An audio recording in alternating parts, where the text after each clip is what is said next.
स्वागत है, अभिनंदन है। लेकिन विपक्ष की बेंचों को खाली देख करके मन में पीड़ा भी हो रही है कि आज कोई विषय नहीं है।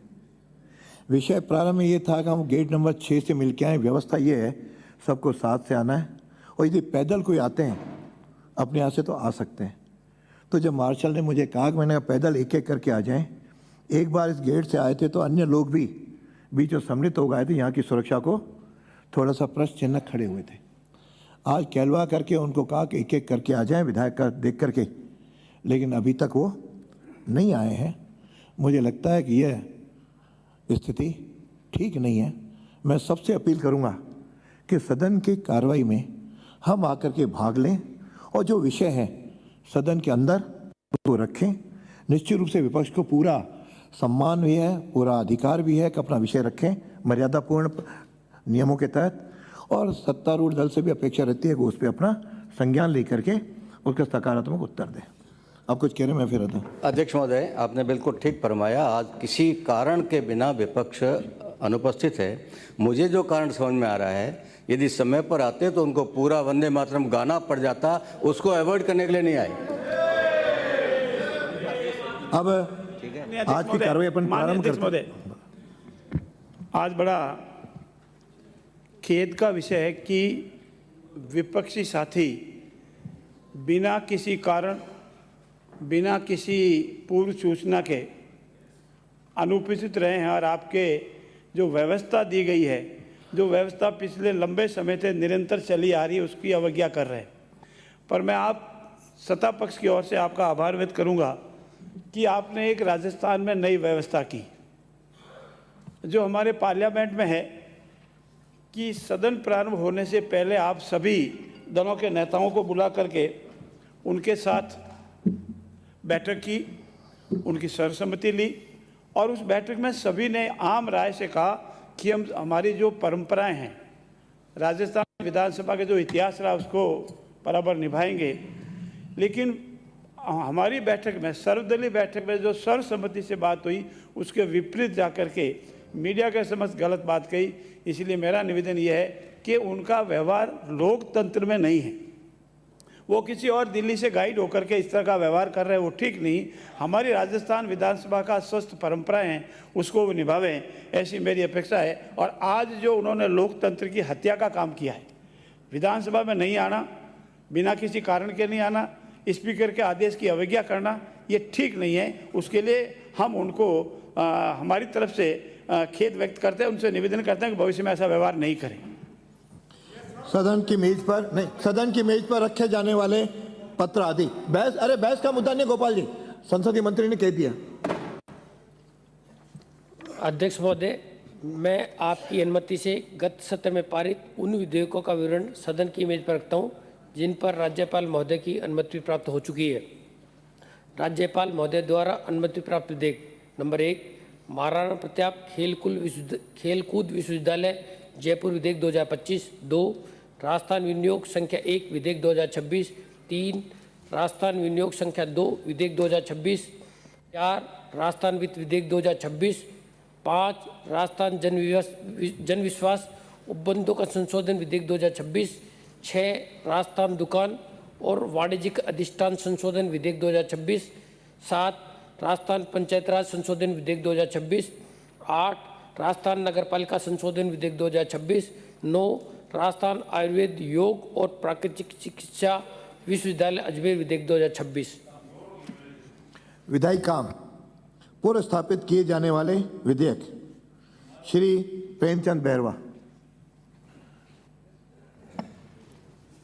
अध्यक्ष महोदय, मैं आपकी अनुमति से गीतांजलि ग्लोबल विश्वविद्यालय जयपुर विधेयक 2026 को प्रस्तापित करने की आज्ञा के लिए प्रस्ताव करता हूं।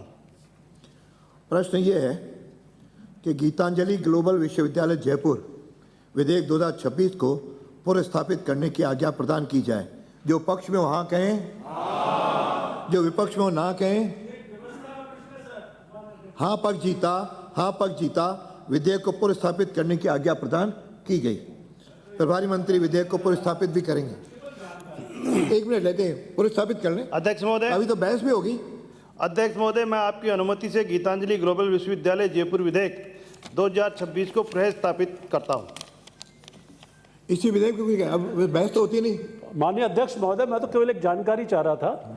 जब सर्वदलीय बैठक हुई थी तो नेचुरली ये था कि बिजनेस एडवाइजरी कमेटी में आता है पुरस्थापित करने वाले विधेयक, देन आप इंट्रोड्यूस या पुरस्थापित होता, वो एक व्यवस्था का प्रश्न है, बाकी मुझे कोई आपत्ति नहीं है। हाँ, व्यवस्था में मेरा ये है कहना है, इसके बाद बीएससी की मीटिंग है, यदि पुरस्थापित नहीं हो तो कल के कामों के बारे में अपन चर्चा नहीं कर पाएंगे। पुरस्थापित होंगे तो ही बहस के लिए कोई ना कोई अपन उसमें चर्चा कर सकेंगे, इसलिए केवल पुरस्थापित किया है अध्यक्ष महोदय, बीएससी की मीटिंग के लिए। अध्यक्ष महोदय, बिल को पुरस्थापित करना सरकार का अपनी रणनीति का हिस्सा होता है। उसको कब पास करना, चर्चा में कब लेना, वो बीएससी तय करेगी। श्री जोगाराम पटेल।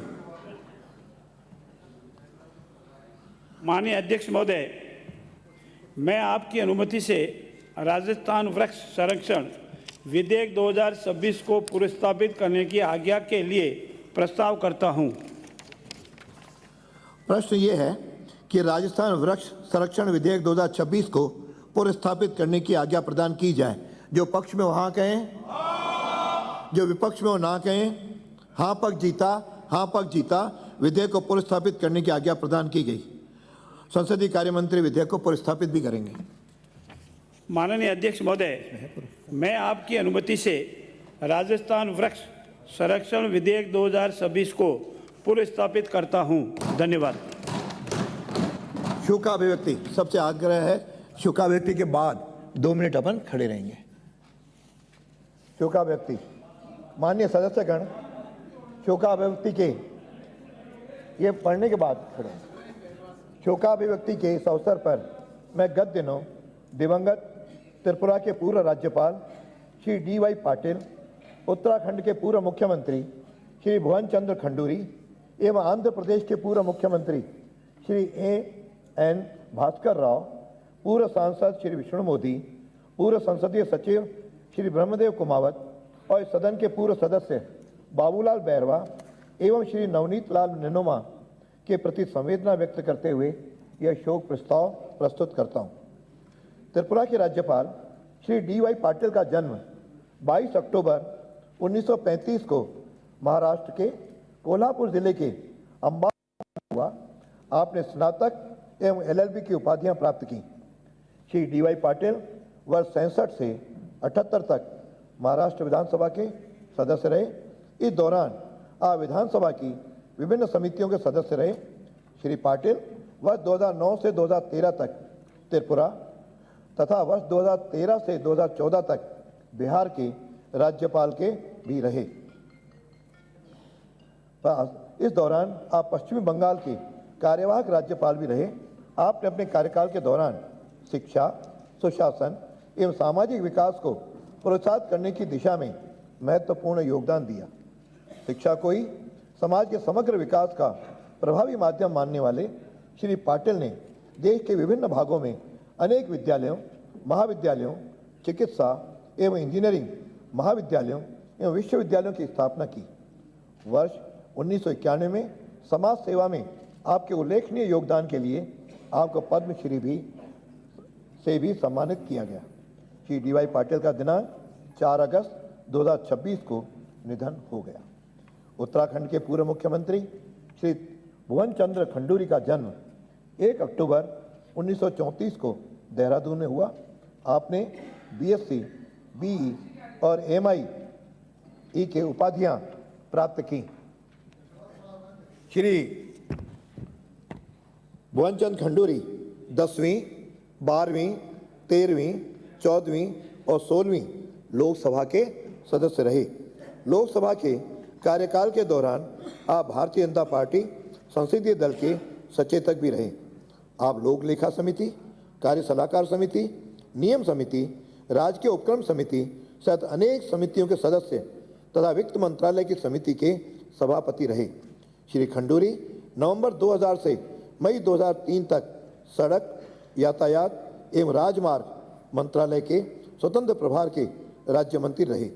आप मई 2003 से मई 2004 तक भारत सरकार में सड़क यातायात एवं राजमार्ग के मंत्री भी रहे।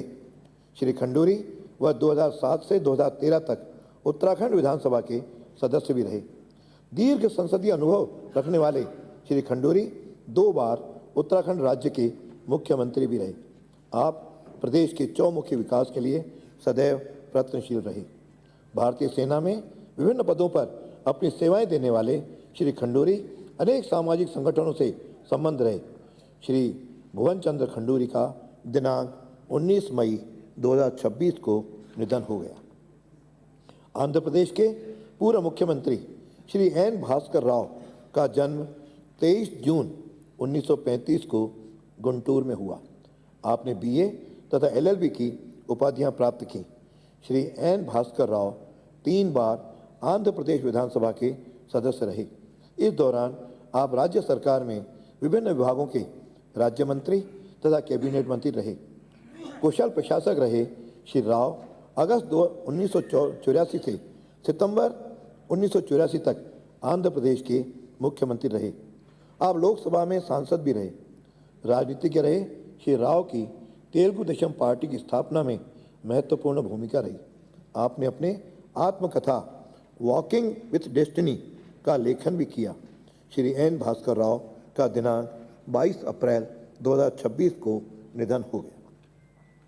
पूर्व सांसद श्री विष्णु मोदी का जन्म 24 मार्च 1950 को सीकर जिले के नीमका थाना में हुआ। आपने बीए की उपाधि प्राप्त की।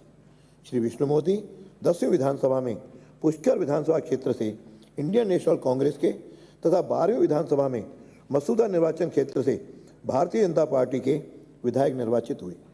विधानसभा के कार्यकाल के दौरान आप प्रश्न एवं संदर्भ समिति, राजकीय उपक्रम समिति एवं पुस्तकालय समिति के सदस्य रहे। आप याचिका समिति एवं पुस्तकालय समिति के सभापति भी रहे। श्री मोदी 8वीं लोकसभा में अजमेर निर्वाचन क्षेत्र से सांसद भी रहे। अपने सार्वजनिक जीवन में श्री मोदी नगर पालिका नीमका थाना के सदस्य तथा विभिन्न अंतर्राज्यीय जल विवादों के समीक्षा हेतु गठित राज्य स्तरीय प्रकोष्ठ के अध्यक्ष भी रहे। श्री विष्णु मोदी का दिनांक 21 मार्च 2026 को निधन हो गया। पूर्व संसदीय सचिव श्री ब्रह्मदेव कुमावत का जन्म 30 नवंबर 1959 को अजमेर जिले के बांदनवाड़ा ग्राम में हुआ। आपने हायर सेकेंडरी तक की शिक्षा प्राप्त की।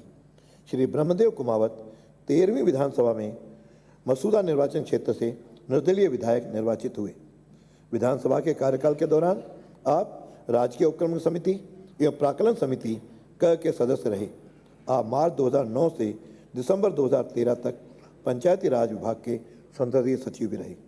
अपने सार्वजनिक जीवन में श्री कुमावत पंचायत समिति बिनाय के सदस्य एवं नेता प्रतिपक्ष रहे। सामाजिक कार्यों में रुचि रखने वाले श्री कुमावत क्षत्रिय कुमावत समाज एवं कुमार कुमावत समाज जयपुर के उपाध्यक्ष रहे। आपने इंडियन नेशनल कांग्रेस पार्टी के विभिन्न पदों पर अपनी सेवाएं दी। श्री ब्रह्मदेव कुमावत का दिनांक 27 जुलाई 2026 को निधन हो गया। पूर्व विधायक श्री बाबूलाल बैरवा का जन्म 5 नवंबर 1953 को अलवर जिले के रोनीजाथान ग्राम में हुआ। आपने बीएससी प्रथम वर्ष तक की शिक्षा प्राप्त की। श्री बाबूलाल बैरवा 7वीं, 8वीं, 13वीं एवं 15वीं राजस्थान विधानसभा में कठुमर निर्वाचन क्षेत्र से निर्वाचित हुए। आप 7वीं विधानसभा में निर्दलीय, 8वीं विधानसभा में कांग्रेस आई, 13वीं विधानसभा में भारतीय जनता पार्टी और 15वीं विधानसभा में इंडियन नेशनल कांग्रेस के विधायक रहे। विधानसभा के कार्यकाल के दौरान आप प्राक्कलन समिति क एवं ख, सरकारी आश्वासनों संबंधी समिति, नियम समिति एवं अनुसूचित जाति कल्याण समिति के सदस्य रहे। आप 7वीं विधानसभा के कार्यकाल के दौरान गठित